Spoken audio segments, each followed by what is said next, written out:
Отак от виглядає справжній палерміанський Макдрайв. Свинчона драйв. Драйв-ін. Те, що планувалося як легенька морська подорож, стало по факту вирієм, який проніс від іделічних узбережних закутків до того, що зазвичай називають словом «клоака». Від хардкорної їжі бідняків до автентичних десертних шедеврів. Від галасливих ринкових торгашів до справжнього барона, що допомагав робити одне з головних кіно у історії. Коротше, Сицилія справді винесла мені мозок і не тільки своїми вулканами, а й своїм найбільшим містом, де 600 тисяч мешканців живуть у атмосфері цілковитого хаосу. Про дуже багато міст можна сказати, що вони дуже контрастні. Але саме в Палермо ці контрасти, як на мене, виведені на максимум.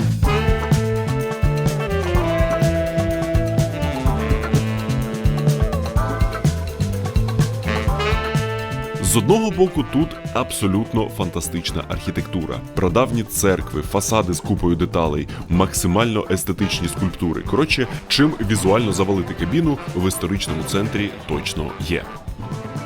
А з іншого ж боку, той самий історичний центр місцями виглядає, мов якісь близькосхідні нетрі. Тут же у центрі знаходиться старий житловий район Баларо, де між напівзруйнованих стін тисячолітніх будівель можуть ховатись цілком пристойні апартаменти під оренду.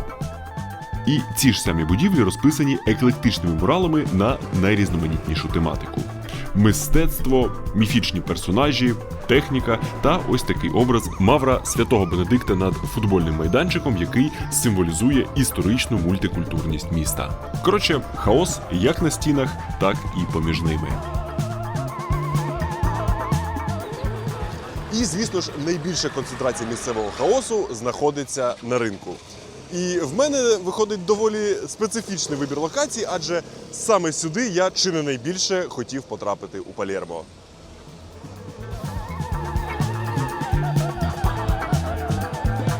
Легендарний ринок Баларо – це як своя окрема стихія. Шумний, запашний, не до кінця впевнений, що гігієнічний, але в цілому справжнє видовище.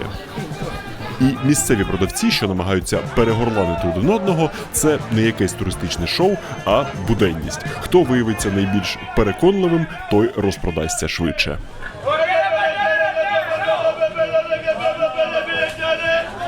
На цьому ж ринку щоденно розгортається величезний ярмарок вуличної їжі. Тут можна спробувати як сицилійську класику, так і дивну місцеву екзотику.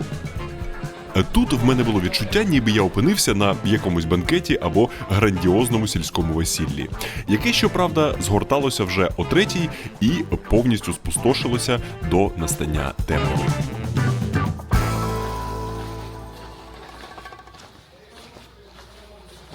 І дуже дивно бачити ці ж вулиці вже ввечері, коли всі давно зібралися, абсолютно тихими, прям зовсім інший вайб.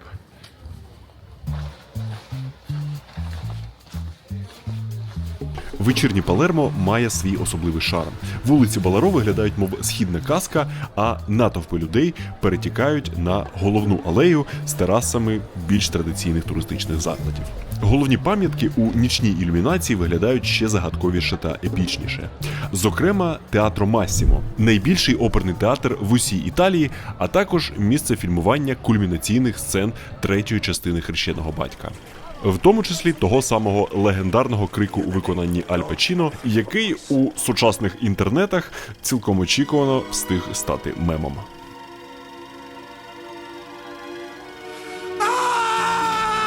Мені настільки подобається «Хрещений батько», в сенсі трилогія фільмів, я насправді гадки не маю, хто мій справжній хрещений батько, що у процесі роботи над своїми відео, коли настає момент прокрастинації, можу просто собі увімкнути першу чи другу частину з якоїсь випадкової сцени і сидіти собі дивитись, щоб відволіктись. І таким от чином я, знову ж таки, першу та другу частину дивився разів, мабуть, по 10. І одним із головних пунктів у сицилійській подорожі було завітати до локацій, де безпосередньо фільмувалися ці легендарні стрічки. І пізніше я, звісно, буду про них розповідати, намагаючись максимально уникати якихось спойлерів.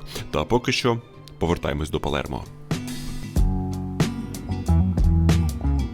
Цей специфічний коктейль із хаосу та естетики якимось дивним чином приваблює. Принаймні, мене привабив. А ще привабив знаменитостей найвищого ешелону, причому у той самий час. І за день до приїзду сюди конкретно ось ця площа була перекрита, адже тут відбувалася частина весільних святкувань Дуа Ліпи та Калума Тернера. І цей факт викликав обурення серед місцевих, і вони навіть обліплювалися це постерами із написом «Палермо не для вашої оренди». Зупинялись же молодята у ось цьому мега-елітному готелі, що оточений височезним парканом і з моря має свою приватну маріну для дорогих яхт зіркових гостей.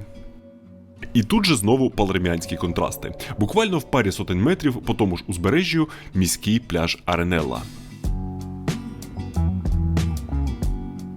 Тут навіть і близько не пахне люксовістю, але омивається все однаково прекрасними блакитними хвилями Тіренського моря.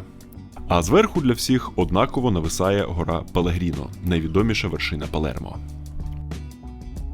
Пляж розкинувся попід еклектичними будиночками одноіменного житлового району і є однією з улюблених точок відпочинку місцевих. І мені цей пляж запам'ятався якоюсь особливою атмосферою насолоди життям. Такий невеличкий куточок втечі від усіх сицилійсько-палерміанських негараздів, яких тут чимало. Це і один з найвищих у Європі відсотків безробіття, і бідність, і тотальна занедбаність архітектури у центрі. Та, що найбільш помітно візуально, це сміття. І навіть без якихось жартів про харківську точку зору, його тут багато за будь-якими мірками. І найбільше мене шокувало ось це незрозуміле стихійне звалище просто біля історичної будівлі у Боларо.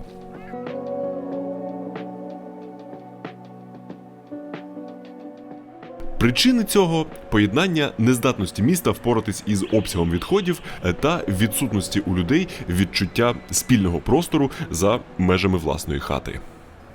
Недавно я побачив, як мужчина статний в костюмі припаркував машину, відкрив двері, кинув пластикову бутилку, закрив. Я йому зробив не зауваження, а просто сказав, то через дорогу є смітник, можна покласти туди. На що він просто на мене подивився і пішов. Це Вадим. Він живе у Палермо вже понад 20 років, відколи його з дитячого притулку на Полтавщині всиновила сицилійська пара. І ні, якщо в когось виникла така стереотипна асоціація, він не є частиною сумнозвісної сицилійської мафії. Я барбер за професією крайні 3 роки. Я кайфую від цього. І займаюся трансфером для українців по Сицилії. І з висоти свого досвіду за кермом показав мені ще один з головних палермянських негараздів, а саме місцевий стиль водіння. Це самий розпространений тупізм тут. Це те, що люди включають правий поворотник, а повертають наліво. Да. От є таке, в натурі є. Ніколи не давай людям зрозуміти твій наступний крок. Да. Непередбачувані дороги Палермо скоріш нагадують не Європу, а якесь Катманду. Усі види транспорту зливаються у один неконтрольований потік. Тут, 2 полоси, а італійці умудряються робити 4. Я не знаю, як це працює. От ціла дорога пуста, диви, О, ти вже сигналиш як сицилієць. І окрім гарячого темпераменту водіїв, на цю ситуацію безпосередньо вплинула спроба Італії боротися із тією таки переповненістю доріг, з якою щось пішло не так. Тут перенаселення автомобілей, бо був свій час, коли були парі-діспарі, парні дні і непарні. Бо на певних номерах ти мав їздити в один день, а на інших – в інший день. І люди що почали робити? Вони купляти почали по другій машині. Тут кожна сім'я має по 2-3 автомобіля. Беруть автомобіль нижчого класу, бо ти навряд чи ти тут бачив Lamborghini, Ferrari, тут такого немає. Через те, що тут погано паркуються. Вони, якщо будуть паркуватися, зацеплять твою машину, їм все одно буде. Вони встануть і підуть. У мене були моменти, що мене просто піджимали, і мені прийшлося просто розштовхувати машини, щоб виїхати. Тож, якщо в когось виникає думка вирушити сюди на власному авто, то краще подумати двічі, а потім подумати тричі. І оформити собі страхування на, ви правильно здогадались, Hotline Finance.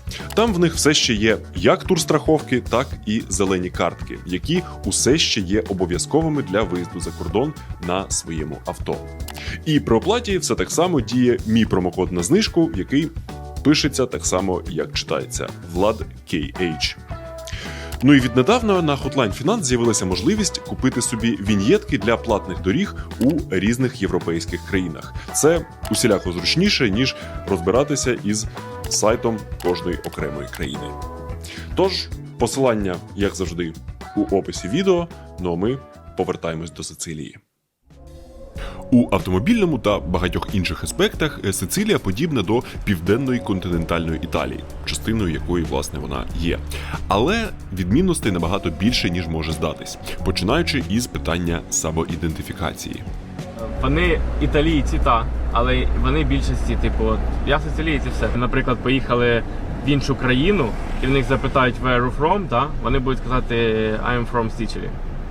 Я з Сицилії, вони не кажуть, що я з Італії, вони кажуть, що я з Сицилії. І мова тут не про відділення від Італії, хоча такі ідеї тут теж виникали, а про те, що у острова своя унікальна історія, яка, як на мене, є однією з найцікавіших у Європі, і якою для кращого розуміння контексту вартує дуже спрощено пробігтися. Почати слід з того, що цей острів довгий час був невід'ємною частиною давньої Греції. Сицилійське місто Сіракузи було прямим конкурентом Афінів, а за грецькою ж міфологією саме на сицилійських берегах Одіссей зіштовхнувся із велетенським циклопом. У другому столітті до нашої ери Рим завоював Сіракузи та перебудовував грецькі міста під власні потреби, чого тільки вартує амфітеатр у Таурміні. Та після падіння Риму острів став ареною битви між Візантією та арабським халіфатом, у якій перемогли останні. За декілька століть арабського правління вони принесли сюди точні науки, свою архітектуру і релігію, засадили схили квітучими цитрусовими садами, власне, звідти знамениті сицилійські апельсини, і навіть канолі, якими так славиться острів, це теж арабська спадщина. Та в 11 столітті з півночі прийшли нормани. І тут почалось найцікавіше. Замість того, щоб знищити арабські здобутки, вони їх очолили. І цей симбіоз лицарів з півночі та ісламської культури став абсолютно унікальним випадком в історії Європи. І найвизначнішою пам'яткою того часу є палац норманів у Палермо. Він був зведений на основі арабської цитаделі і став головною королівською резиденцією нормандських правителів. А сьогодні є найстарішим безперервно діючим парламентом у Європі, бо тут і досі засідає уряд автономної Сицилії. Так от, всередині цього палацу, серед інших збережених атрибутів того часу, є золота зала Руджеро. Це приватний кабінет першого нормандського короля, і це абсолютно заворожуюче приміщення. Та найцікавіше тут, що на стінах сусідствують фрески явно християнського змісту із явно арабськими сюжетами. Коротше, це була епоха найбільшої толерантності та розквіту, якою сицилійці пишаються донині. Та ніщо не вічно, і з часом Сицилію поглинули іспанці, які впровадили впізнаваний стиль сицилійського барокко, який зараз так прикрашає їхні міста. І лише у 1860 році, після легендарного повстання Гарібальді, острів став частиною об'єднаної Італії. Проте він отримав особливу автономію, і поруч із національним триколором завжди майорить сицилійський прапор із головою медузи Горгони, що, як і я, оточено 3 кінцівками. І, гадаю, це все цілком пояснює, чому церква з мечеттю у одному комплексі – це тут цілком нормально, і чому багато етнічностей насправді можуть вважати себе корінними сицилійцями. І вони отак от століттями живуть у міксі релігії, культур та нашаруваннях історії різних цивілізацій. І мало що так ілюструє ці історичні мікси та нашарування, як кафедральний собор у Палермо.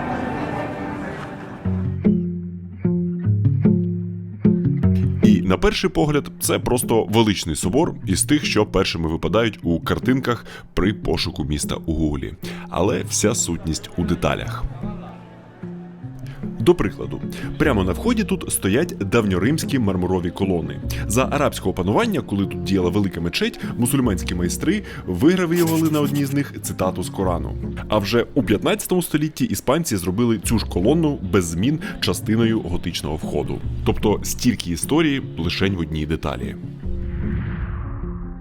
Всередині собор виглядає типово велично та стримано, та за декілька євро можна протиснутись за одним з алтарів та вузенькими сходами вийти на його дах. І звідти вже зблизька можна роздивитись, як на стінах та вікнах сусідствують арабські форми та візерунки із символікою інших релігій та течій.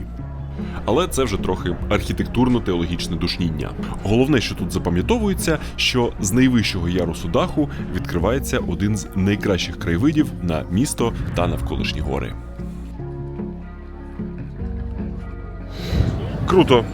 Далеко не в кожному соборі ось так от дозволять вийти на його дах. Але це спричиняє ось такі затори із світлиноробів. Та насправді доступ на головний дах собору можна зустріти у багатьох містах Європи. Це не те, щоб щось прям супер непересічне. Та найунікальніша і водночас наймоторошніша пам'ятка Палермо знаходиться не на даху, а під вулицями міста трохи вдалині від центру. Це так звані катакомби дей Капуцині, які колись стали місцем поховання для місцевих ченців, тому що їхнє кладовище переповнилося. Вони муміфікували тіла, які тут добре зберігалися через клімат у підземеллях. І потім місцева знать вирішила, що це доволі елітно, і стали ховати тут просто членів своїх родин. І зараз ця дивна локація відкрита для відвідувачів за 5 євро і виглядає рівно так, як звучить. Враження, як ніби опинився у якійсь кімнаті жахів, але не з декораціями. Зі стін нависають справжні рештки людей у одязі своєї епохи. Максимально некомфортне місце, такий собі сицилійський музей Пірогова.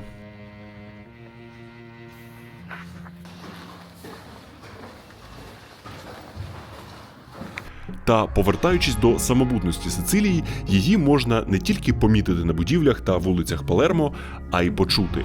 Тут є своя окрема сицилійська мова. Вона, як і італійська, пішла від латини та з ходом історії увібрала арабські, іспанські та нормандські слова. І це не зіпсована італійська, а окрема мовна система. Коли сицилійці спілкуються між собою, жителі континентальної Італії їх майже не розуміють. Після об'єднання з Італією довгий час сицилійська була основною у побуті, та за фашистського режиму Муссоліні влада почала жорстко репресувати регіональні мови. За використання сицилійської навіть карали дітей у школах. Нагадує інший режим на іншому боці Європи, чи не так? Після падіння фашизму утиски припинилися, але встиг сформуватись стереотип, що це якийсь другорядний діалект італійської. І хоча сицилійська передається від старшого покоління із вуст в уста, вона зараз належить до категорії мов, що знаходяться під загрозою зникнення, а соціум все менше і менше її приймає. Я стараюся цим не спілкуватися через те, що мої батьки не хочуть, щоб я з цим спілкуватися, не хочу, щоб я говорив чисто італійською мовою. Але між собою, з друзями, да, ми спілкуємось там діалектом. Чуть-чуть, типу, я знаю його, він складний, він не прям чистий. Бо прям чистий знають вже люди, яким там 70+. Типу, я постійно, коли говорю, мама сміється і каже, ні, Вадим, давай на чистій, на нормальній італійській. Бо це типу як каверкання слів, можна так сказати. Бо я ж кажу, ти як в суд прийдеш або там з поліцією говориш, то ти говориш на чисто італійській мові, вони не дозволяють собі говорити з тобою типу, на сицилійській мові. Хоча це частина культури, і людям це подобається, люди між собою тут це говорять, і вони цим пишаються насправді. Зараз сицилійську мову факультативно вивчають у школах та університетах. І виходить, що з нею історія зробила повний оберт. Адже століття тому місцевим доводилося, в свою чергу, перевчатись на чисту італійську, щоб, наприклад, мати можливість влаштуватись на таку бажану державну роботу. Про омріяність державних посад на Сицилії ми будемо говорити згодом, тому що це тут справжній феномен, а поки що трішечки про індустрію, яка колись була омріяна мною, а саме айтішечку. А конкретно про навчання із працевлаштуванням від Made Academy. Це платформа, яка навчає різним спеціальностям від дата-аналітики до діджитал-маркетингу з упором на практику. І яка працює за двома взаємодоповнюючими моделями. У першій навчання є безкоштовним і відбувається за фіксованим графіком, а оплата потім вираховуватиметься у вигляді відсотка із майбутньої зарплатні. У другій же моделі можна навчатись за вільним графіком, але це навчання є оплачуваним, хоча оплату можна розбити на частини. І найголовніше, якщо зрештою Made Academy не вдасться допомогти із пошуком роботи, то тоді ця сама оплата буде повернена. Тобто вони самі зацікавлені у тому, щоб влаштувати свого випускника серед своїх численних компаній-партнерів, що, як на мене, дуже круто. І за їхніми словами, вони щомісяця допомагають працевлаштуватись близько сотні своїх випускників. Почитати відгуки учнів, обрати напрямок та записатись на навчання можна за QR-кодом або посиланнями у описі відео.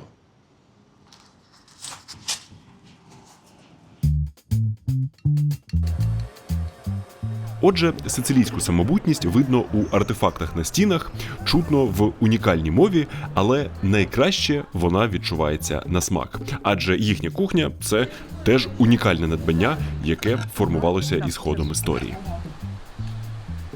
Ну і гадаю, саме час регулярної рубрики «Смачно, але не як у нас».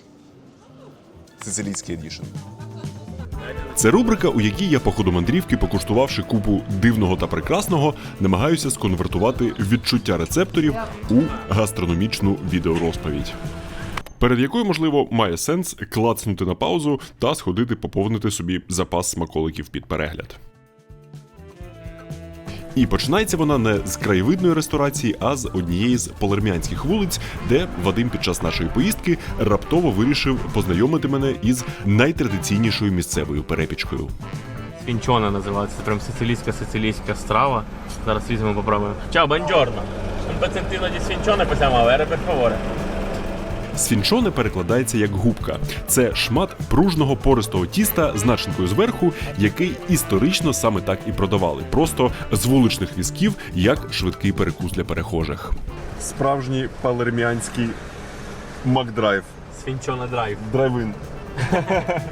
Дуже харизматичний сфінчонаро, саме так тут називаються ділери цього діла, відвантажив нам свіженького, і ми тікаємо з проїжджої частини, щоб я міг подегустувати. Тут цибуля, дрібно потертий сир, який розплавився, один скромний шматочок томата. Коштувало це євро 50, тож на кількість начинки скаржитись взагалі не маю права.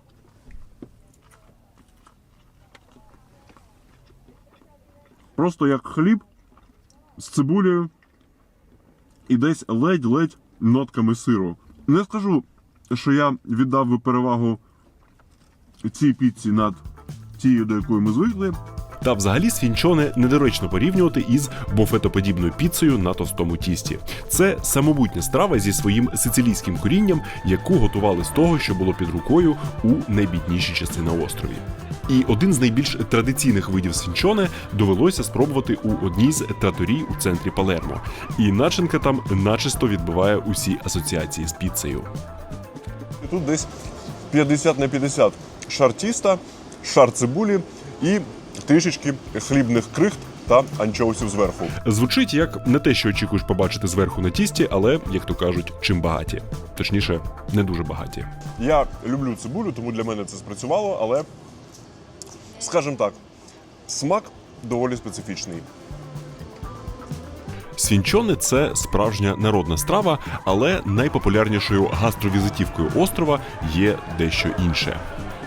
Золотий стандарт сицилійського фастфуду – це їхні прекрасні аранчині. На перший погляд може здатися, що це котлета по-київськи, але технологія тут зовсім інша. Це кульки або конуси, в залежності від регіону Сицилії, з рису із начинкою всередині, які обгортаються у сухарі, засмажуються у фритюрі та продаються майже на кожному кутку від 2 до 4 євро за штуку. Це абсолютно неймовірна їжа, тому що її зручно їсти на ходу, зручно їсти в будь-яких обставинах. Вона неймовірно ситна і, по суті, являє собою прям повноцінну страву. Зовні воно дійсно хрустить, мов котлета по-київськи. Дуже м'який розварений рис, прямо аж солодкуватий. І от прям дуже дофіга цього фаршу. Реально, одним таким от комочком можна наїстись на декілька годин. це настільки символічна страва, що у різних виглядах з різними начинками продається від ринків до люксових ресторанів і є цілком собі прийнятним перекусом в літаку на шляху додому. Втім, сфінчоне та аранчіні – це лише самісінька верхівка айсберга сицилійського стрітфуду. Мандруючи тим самим ринком Боларо, занурюєшся у бездонну кролячу нору з перекусів усіх сортів, цін та рівнів дивності.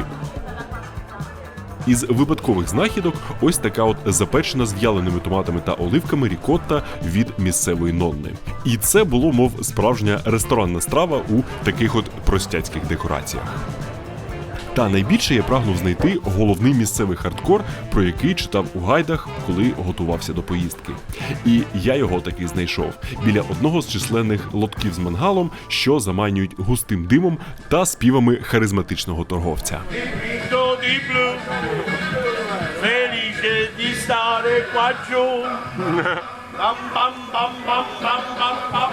Тут подають дві особливі страви з так званої кучіна повера – кухні бідняків з епохи, коли в простих людей зовсім не було доступу до дорогих відрубів м'яса, і вони мали сподіватись лише на субпродукти. Тож, перша з цих страв – паніка меуза – сендвіч, у якому на свіжу булку щедро навалюють відварену телячу селезінку. Присипають її сількою, поливають соком лимона, ще одного зі стовпів гастрономії Сицилії, і віддають у руку гостю, який уперше в житті куштуватиме щось із селезінкою. Це щось середнє між яловичим язиком та печінкою. Склизька, але при цьому має такий виразний присмак. Лимонний сік все це діло трохи згладжує і виходить цілком собі непогано. Не сказав би, що це якась перлина гастрономії, яку я куштував, але спробувати точно варто було. За вартість у 5 євро це просто величезна гора білка, яка може підживити ринкового працівника на декілька годин наперед. І на десерт до цього чарівного сендвіча взяв собі так звану стіджіолу. Як я й казав, у бідняцькій сицилійській кухні тушу тварини треба було використати повністю. І стігіола – це коров'ячий або ягнячий кишківник, який намотується на цибулю та засмажується на розпаленому вугіллі. Після приготування нарізається, так само як і сендвіч, скроплюється лимоном і подається без жодних додатків. Бон, як то кажуть, апетіто.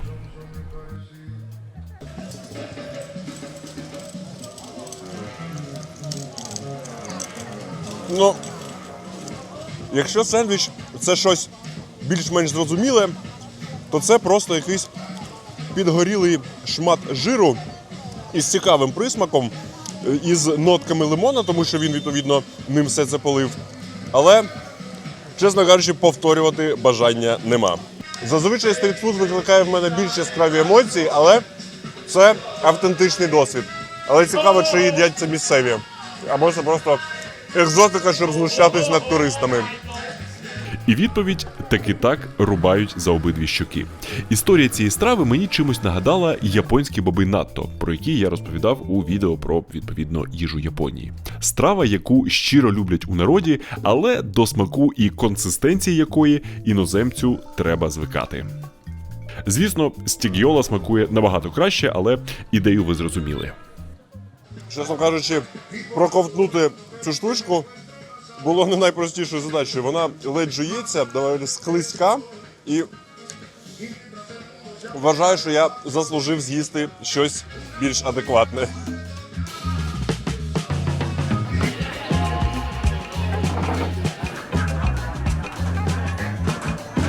Однією з популярних і набагато менш хардкорних перекусок ринку Боларо є свіжі варені морепродукти, які віддаються на вагу, щоб можна було їх скуштувати десь на одному з місцевих пляжів.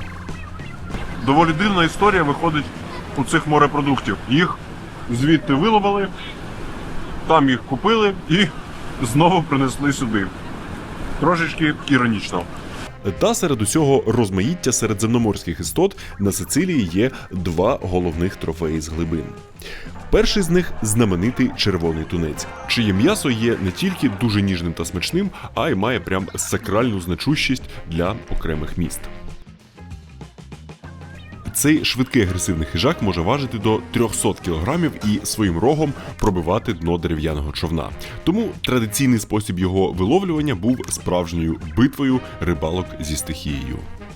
Ну а після виловлювання філе нарізають на стейки, кидають на гриль і подають із зеленню та, знову ж таки, лимонним соком, щоб пом'якшити текстуру, яка відчутно щільніша, ніж у більшості інших риб.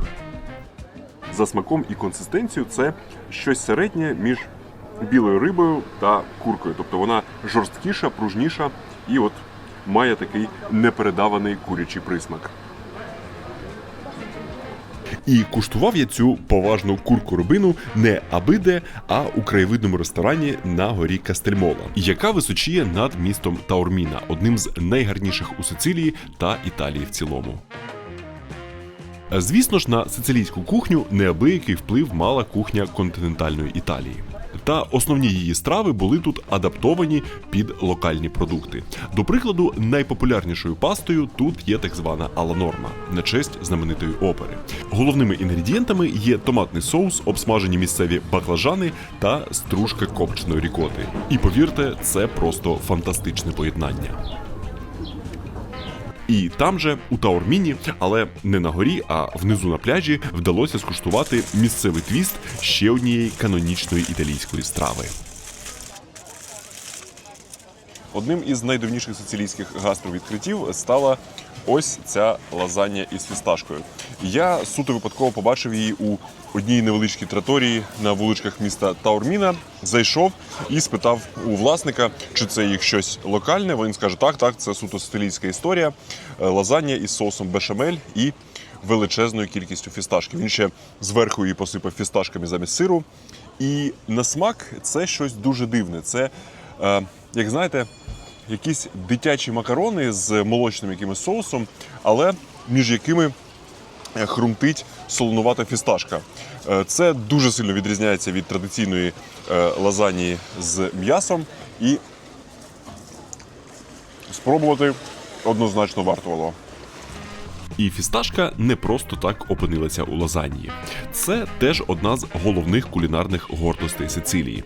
Вона буйно росте на вулканічному пополі Етни, і в містечках є цілі спеціалізовані магазини, де продають усе, що тільки можна уявити з цим зеленим золотом. І ще одним з прикладів сицилійсько-фісташкового переосмислення італійської класики є місцеве тірамісу із горіховим кремом. І з урахуванням того, що я просто обожнюю фісташки, це був майже ідеальний меч.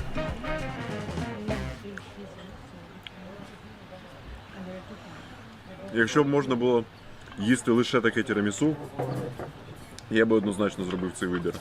Це просто усе найкраще, що є від стандартної версії, ще й з фісташкою. Це просто кайф. І на цій тірамісушній хвилі ми плавно і непомітно підійшли до теми десертів. З ними на Сицилії теж повний розмай, але я, знову ж таки, намагаюся знайти щось максимально незвичне та при цьому автентичне. Один з найтрадиційніших сицилійських десерту-сніданків – це так звана граніта з бріошу. Граніта – це в нас щось середнє між арабським сорбетом та замороженим соком. Колись це готували, видобуваючи сніг з Етни, потім зберігаючи його у підвалах і перемішуючи у спеціальних ємностях, щоб охолодитись влітку. Тобто, як і з фісташкою, схили Етни знову виступають джерелом десерту. Оті самі залежі снігу, які під шаром вулканічного попелу не тають круглий рік, ще за арабських часів видобували відрами, транспортували униз конями і потім використовували у якості бази, у якій замішували фруктові соки або, як в моєму випадку, мигдалеву пасту.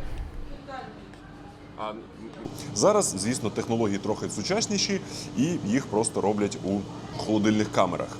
Бріош, відповідно, всім зрозуміло, що таке бріош, це булочка, але тут вона такої от специфічної форми із піпкою зверху. Та сама піпка або тупо символізує традиційну жіночу зачіску із гулькою на потилиці, а не якусь іншу частину тіла, як би хтось міг подумати. І чому ці дві речі в мене зараз на одній тарілці? Тому що традиційно ця граніта намазується ось так зверху.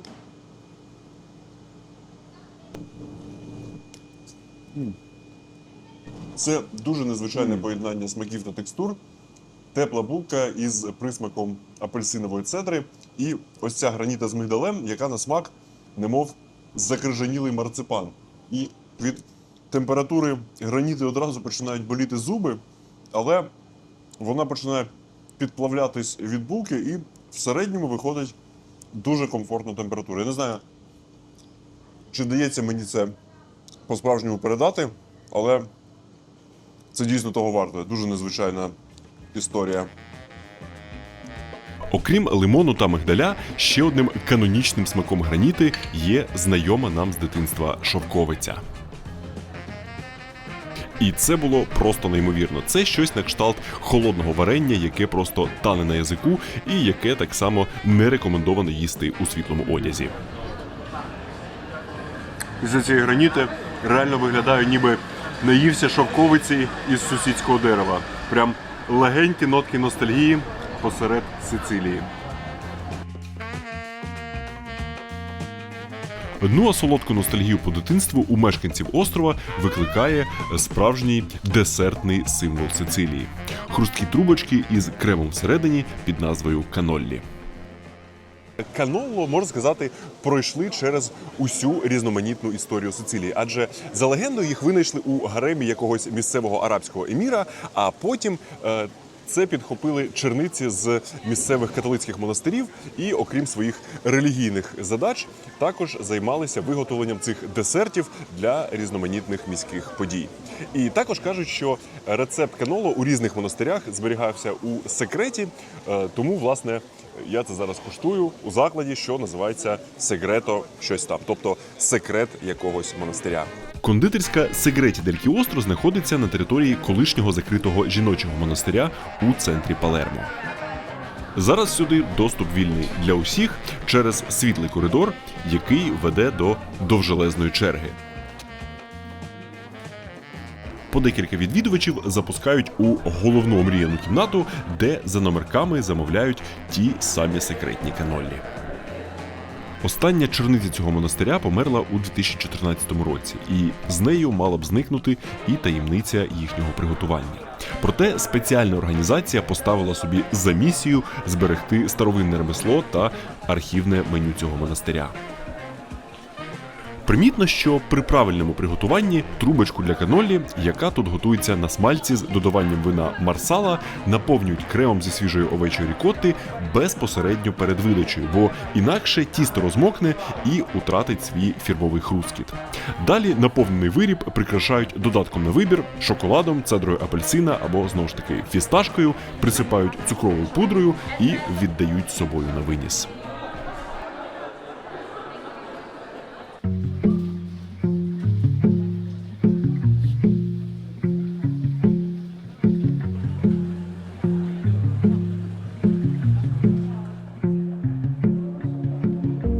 Внутрішнє подвір'я монастиря – це якась суцільна сицилійська естетика.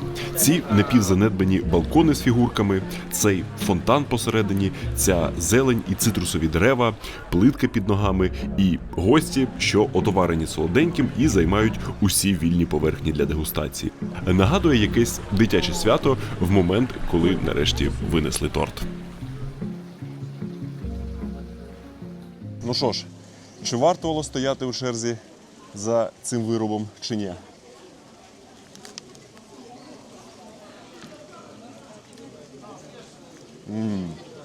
Вау! Однозначно вартувало.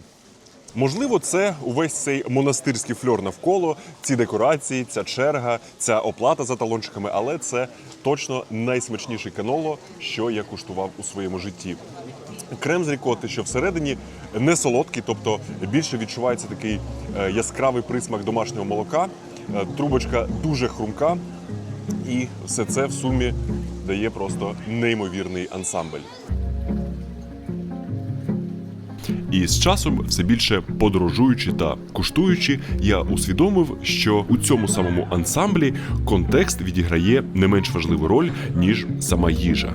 Де саме вдається її покуштувати, що воно значить для місцевих та з ким ти знайомишся за цією трапезою.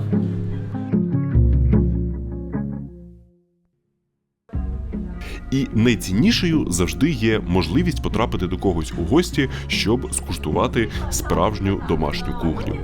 І це зі мною сталося у Марзамемі, чарівному рибальському містечку на південному сході Сицилії.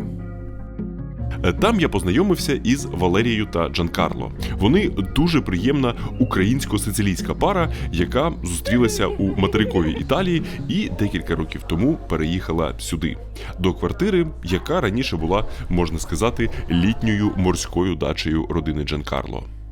Саме сюди вони і покликали на традиційний обід, а від таких пропозицій гріх відмовлятись. Отже, чим частують гостей на Сицилії? Насамперед, брускетами з томатами та оливковою олією, адже кожен поважний сицилієць має довести, що в них найсмачніші томати у світі, а кожен ввічливий гість має з цим погодитись. Далі, звісно ж, паста із томатним соусом та невеличким традиційним здивуванням. Посипають її тут не пармезаном, а підсмаженими сухарями, змішаними з олією. Це теж пішло з бідних часів, коли більшість жителів острова не могли собі дозволити дорогий сир і таким чином його заміняли. І так, це по факту хліб із хлібом, але поєднання текстур дуже цікаве. Ну і для поважних гостей основні страви. Грильований кальмар, до якого робиться соус із зелені та оливкової олії, а також справжній король столу – грильований червоний тунець. І він був одним із найсмачніших та найніжніших, що були у мене в житті. Особливо з урахуванням, знову ж таки, контексту цієї риби. Як я казав раніше, тунець тут майже сакральна містоутворююча істота. Усе селище Марзамемі фактично виросло навколо арабської тонари – старовинної фабрики з вилову та переробки риби. Сьогодні тунця переважно ловлять із сучасних океанічних суден за допомогою супутників, радарів, ехолотів та усього цього, але у Марзамемі все ще є родинні підприємства, де працюють місцеві жителі і де досі зберігають старовинне ремесло крафтової переробки та консервації. І головним ім'ям у Марзамемі є родина Адельфіо. Їхня невеличка фабрика працює на узбережжі з 1931 року, неодноразово модернізувалася, щоб мати можливість конкурувати із сучасними промислово-тунцевими гігантами. І, власне, потрапили до цеху, або, як вони його називають, лабораторії, де вони нарізають, коптять і потім консервують тунця прямо тут же, щоб потім тут же за рогом в магазині його продавати. І це не просто якийсь консервний рядок у супермаркеті. Це, можна сказати, справжній бутік тунця. Тут продають баночки та вакуумовані пакети з різними дешевшими та дорожчими частинами тунця. Є навіть limited edition консерви по 50 євро за маленьку упаковку. І, звісно ж, є дегустація, щоб зрозуміти, за що такі гроші. Я не зможу перерахувати, скільки консервованого тунця з'їв за своє життя, але цей точно серед найкращих. Не знаю, може упереджений, тому що мені так красиво продали його історію, але от реально дуже відрізняється від того, що я купував в Україні. І так, доволі дивно завершувати таку об'ємну гастрорубрику консервованим тунцем на хлібчику, але для мене це символічно. У подорожах це часто моє основне джерело білку, а для цього регіону тунець, знову ж таки, справжня гордість поруч із фісташками або томатами та одне з небагатьох стабільних та, можна сказати, історичних джерел працевлаштування. E i tonni faranno l'ultimo viaggio nelle scatole su cui sono dipinte in riccioli azzurri le onde tra cui vissero.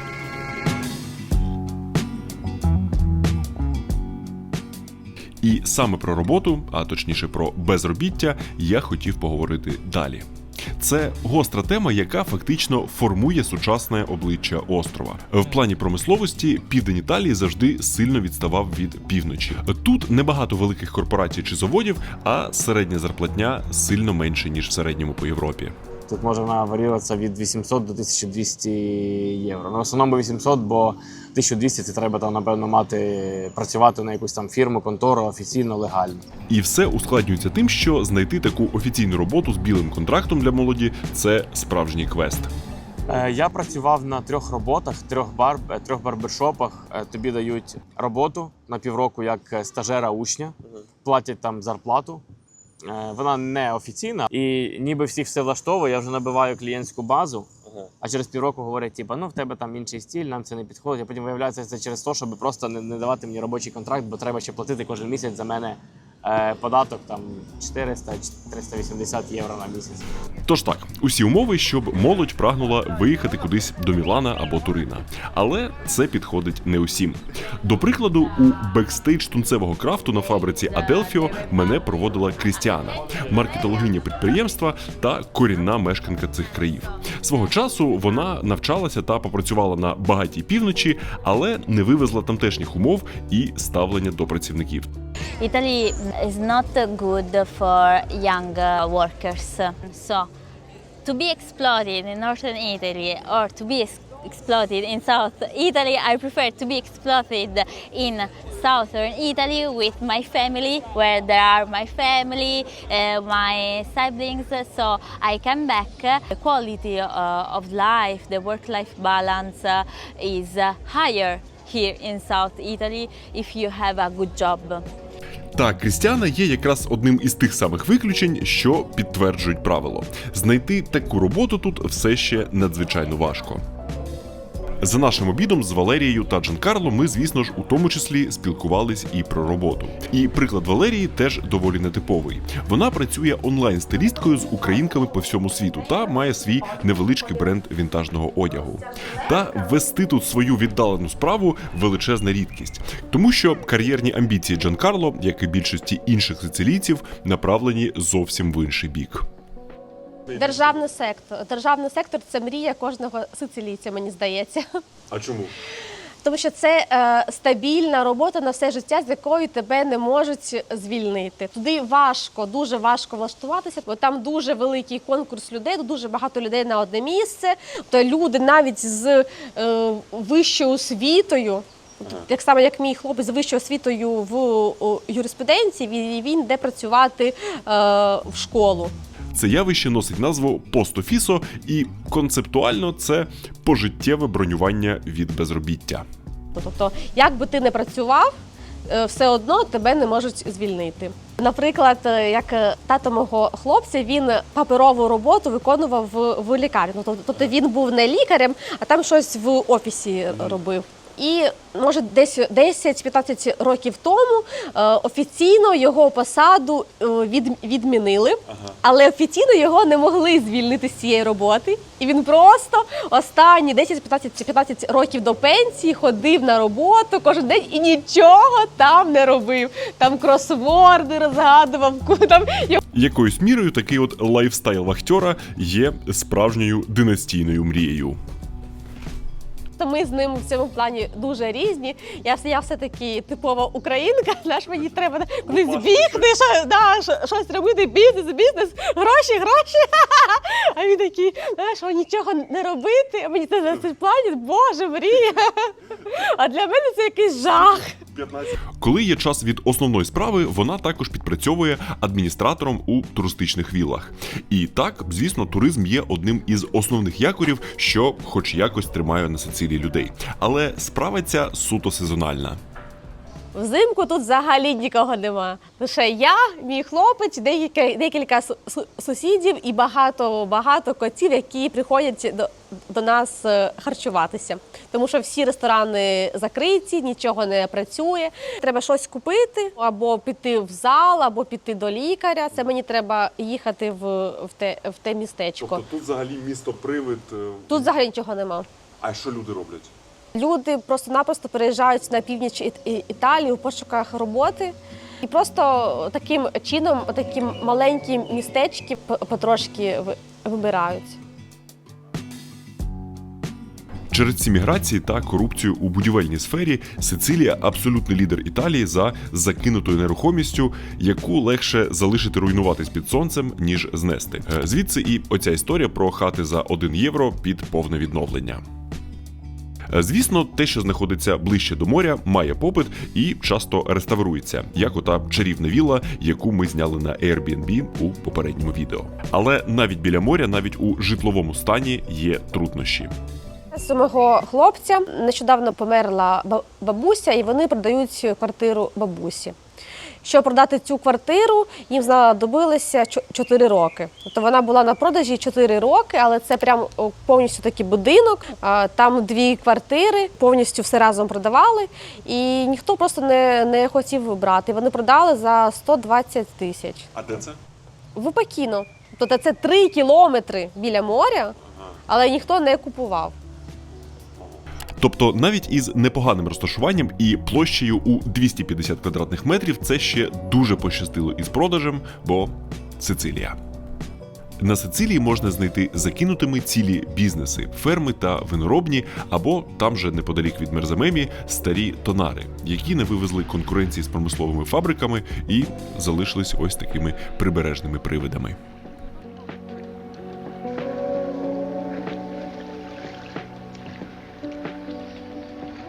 Та якщо говорити про сицилійські закинуті об'єкти, то найбільш дивний та вражаючий з них пов'язаний не з бізнесом чи безробіттям, а військовою історією. Ця велетенська бетонна коробка знаходиться біля порту в затоці Августа, одному з найважливіших стратегічних пунктів на острові. Тут ніби переплелися різні історичні шари сицилійської морської справи.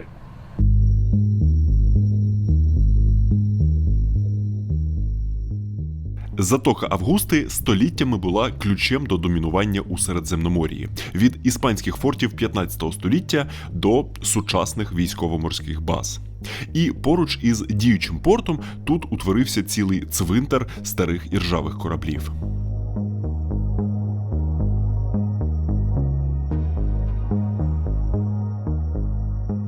Та найдивовижніший об'єкт з'явився тут під час Першої світової. Ця сама бетонна коробка – це ангар для військових дирижаблів. І мене завжди вражала та лякала сама концепція цих літальних апаратів. Колосальний повітряний міхур завдовжки з футбольне поле, заправлений вибухонебезпечним воднем. Їхнім завданням тут було патрулювання моря та пошук ворожих підводних човнів. Але по факту дирижаблі були більш небезпечними для екіпажу, ніж для ворога. Тому не дивно, що технологія виявилась надто вразливою. Крапку в епосі дирижаблів остаточно поставила катастрофа німецького дирижабля «Гінденбург», який у 1937 році спалахнув і повністю згорів за 34 секунди. Втім, по Європі для них встигли звести кілька велетенських ангарів з заввишки з 10-поверховий будинок. І сицилійський серед них унікальний, бо через дефіцит сталі під час війни італійські інженери зробили його без внутрішніх колон, повністю з суцільного монолітного залізобетону. Такому рішенню майже немає аналогів у світі. Та зараз цей колишній флагман військової інженерії стоїть закритий та закинутий у оточенні буйної зелені та паркану із сицилійського вапняка. І насправді перелізти цей паркан взагалі не складно, але це все ж таки частина всього цього якогось військового комплексу, хоч і давно закинута, і бути впійманим на незаконному перетині цієї території якось не дуже хочеться. І потрапити на територію можливо лише із групою спеціалізованих екскурсоводів, які займаються збереженням та у майбутньому відновленням цієї штуки. І під що конкретно це будуть відновлювати, поки не зрозуміло, бо через специфічну форму та масштаби такі будівлі майже неможливо адаптувати під щось побутове. Тому більшість із них просто стоять отак закинутими. Єдиний справді цікавий випадок повторного застосування, про який мені вдалося знайти, стався у Британії. Там у подібних ангарах збудували цілі рухомі павільйони для головного любителя практичних ефектів – сера Крістофера Нолана. Це повнорозмірний готельний коридор, що обертається на 360 градусів для фільмування легендарної сцени з фільму «Інсепшн». Або для того ж фільму повноцінний бар, що хитається мов гойдалка. Pay attention to the strangeness of the weather, the shift in gravity. None of this is real. Та як ми вже опинилися на перетині закинуток та класики кіно, то перемістимося до місця, яке куди більше символізує Сицилію. Серед усіх закинутих маєтків на Сицилії, мабуть, найдивнішим випадком є ось цей. Це легендарна, можна сказати, вілла, на якій фільмувалися сцени з другої частини «Хрещеного батька».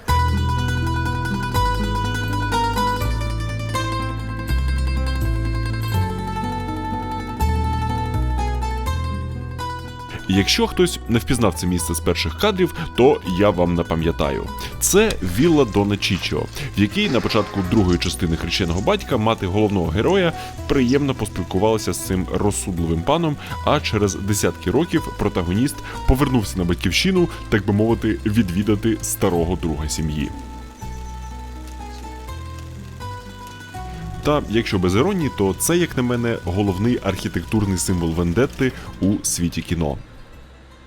І мені особисто максимально дивно, що це зараз не якийсь музей, не якийсь готель чи ресторан, а просто закинутий будинок, в якому в'яне сад і ніяк він взагалі не використовується. І це, мабуть, найзнаменитіший серед тисяч подібних випадків на цьому острові. Хтось із особливо допитливих туристів перелізає через паркан, але нічого особливого всередині не знаходить. Вікна і двері щільно заколочені, а подвір'я у повному занепаді. І достовірних документів я не знайшов, та, судячи з усього, ця будівля стала жертвою класичного сицилійського парадоксу успадкування. Це коли нащадки розлітаються по світу, і встановити права власності чи отримати згоду на продаж чи ремонт просто юридично неможливо. Та я все ж дуже хотів доторкнутися до чогось, що пов'язано з легендарною стрічкою. І буквально у 20 хвилинах їзди звідси одиноко стоїть ще більш знаменита кінолокація.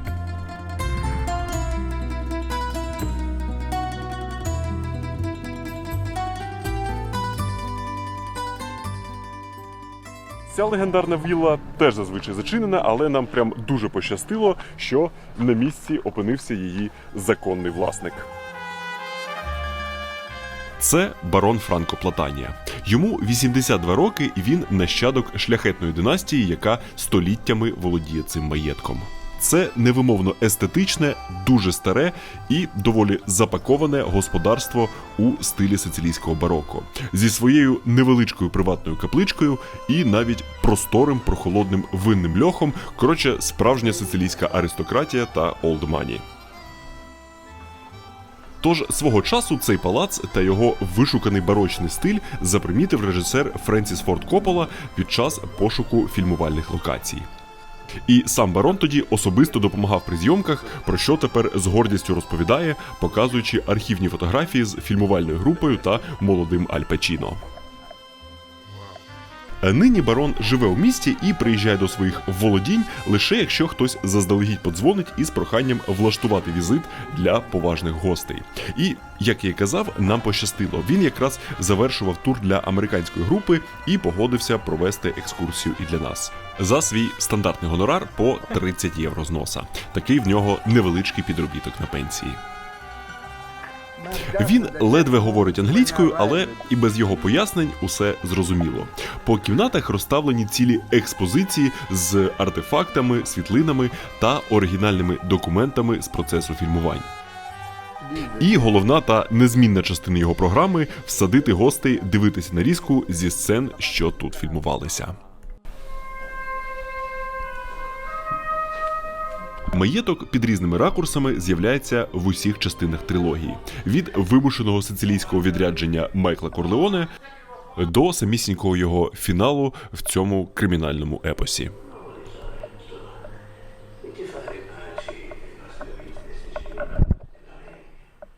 Зокрема, ось на тому стільці він і провів свої останні хвилини життя.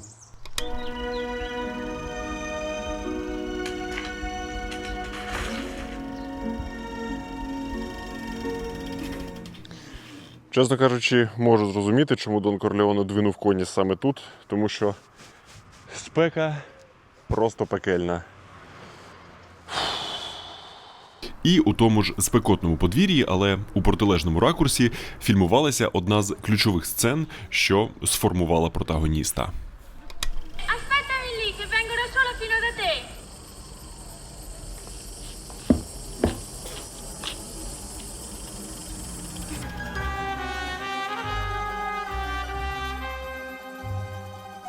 Тими ж сходами, що тоді були за спиною Аль Пачіно, барон повів нас до основної частини його палацу. І його інтер'єр цілком відповідає тому, що бачиш ззовні. Ловиш відчуття, ніби зайшов у гості до однокласника, в якого батьки працюють стоматологами. І тут мені подумалося, що в одній з численних закинутих сицилійських віл всередині теж могло зберегтися щось подібне. Але про це навряд чи хтось колись дізнається. У цих же кімнатах переважно виставлені якісь родинні регалії пана Платанії, і якихось впізнаваних сцен тут не знімалося. Окрім хіба єдиного ключового ракурсу, для якого треба знову вийти на спеку.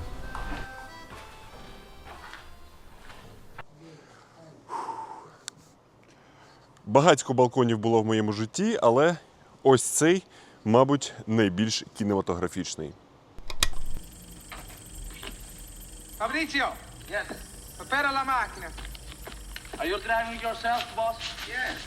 Is your wife coming with you? No, I want you to take her to her father's house so I know things are safe.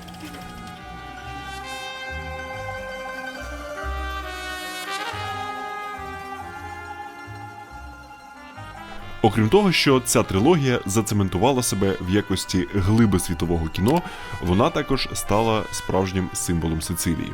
Та парадоксально, саме у цьому і полягає основна претензія до саги. Це романтизація образу мафії та її стилю життя.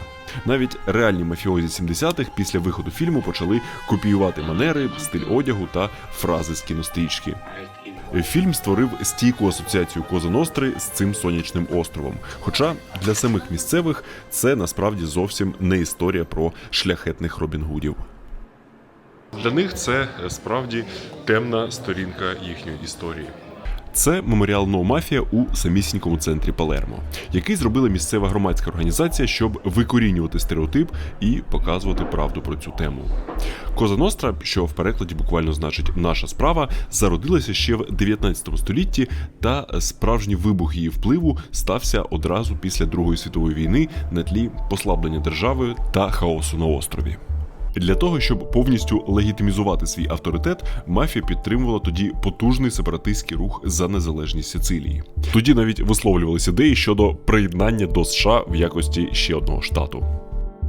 Але тоді з центральною владою домовились і отримали більше автономії, що дозволило у другій половині ХХ століття остаточно врости у місцеву владу і перетворитися на гігантського кримінального монстра.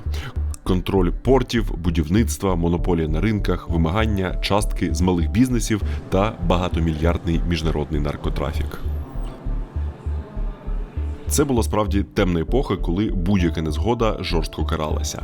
І кульмінацією став 92-й рік, коли мафіозі підірвали двох легендарних сицилійських суддів, що боролися з криміналом. І це остаточно переповнило чашу терпіння. Суспільство повстало, а держава кинула усі сили на знищення кримінальної верхівки. І Коза Ностра тоді затихла і пішла у тінь у фінансові махінації, держзакупівлі та прихований рекет. Мафія на життя простих цивільних людей взагалі ніяк не впливає.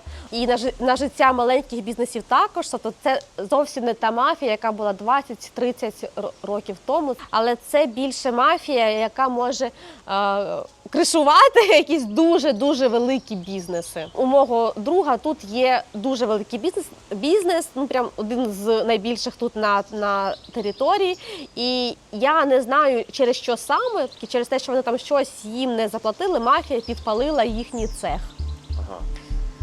Боротьба з романтизацією кримінального образу дійшла до того, що влада у деяких містах на острові бореться з продажем цих самих крінжових туристичних футболок та атрибутики. А деякі установи та музеї не дозволяють туристам заходити в них. І це той самий випадок, коли точно слід відділяти витвір мистецтва від реалій. Тому що, як казав один точно законослухняний персонаж з іншого кіновсесвіту, It's a stereotype, and it's offensive.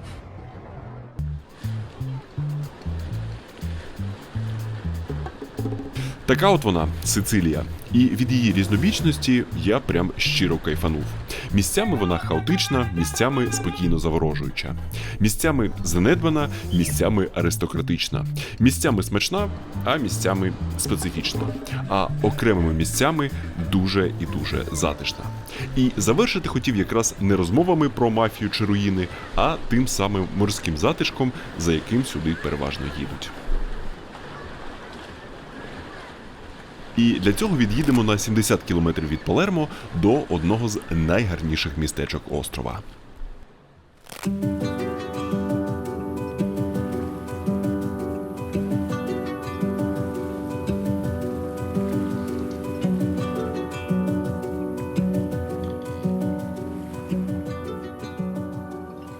Чефалу – це насправді доволі популярна локація як серед сицилійців, так і серед туристів. Але парадоксально натовпи гостів якось дуже органічно тут сплітаються із повсякденним життям у цих стародавніх стінах.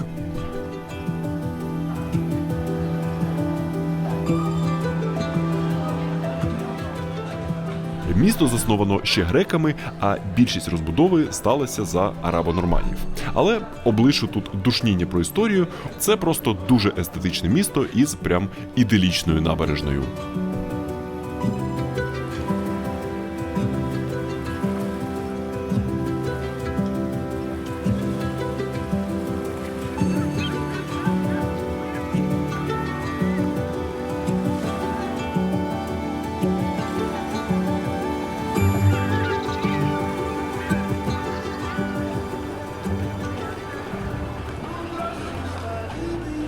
Чефалу з цими будиночками, що немов уходять прямо в пляж, це якась суцільна сицилійська дольче віта.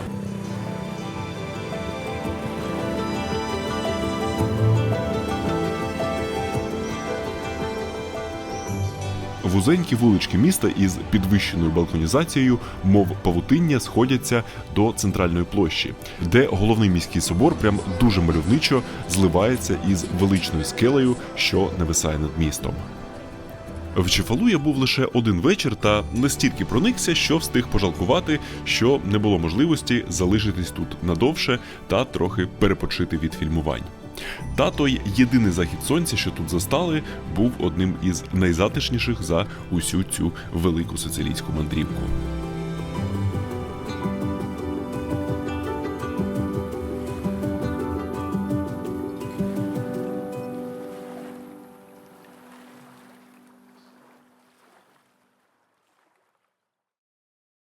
З цією мандрівкою та з цими відео вийшла вже доволі типова для мене ситуація, коли я вирушаю із планом познімати просто якихось гарних місць, може щось ще підзняти про їжу, а зрештою на місці з'ясовується стільки всього цікавого та різноманітного, що я повертаюся із сотнями гігабайтів матеріалу і потім декілька місяців їх перебираю, монтую, вирішую, чи ділити на дві частини, чи ні, тому що кому в дідька цікаво дивитися ще другу частину про один і той самий острів, але от як на мене, така от гастрономічно-соціальна сторона Сицилії є не менш цікавою за вулканічно-морську, яка, відповідно, була у першій частині.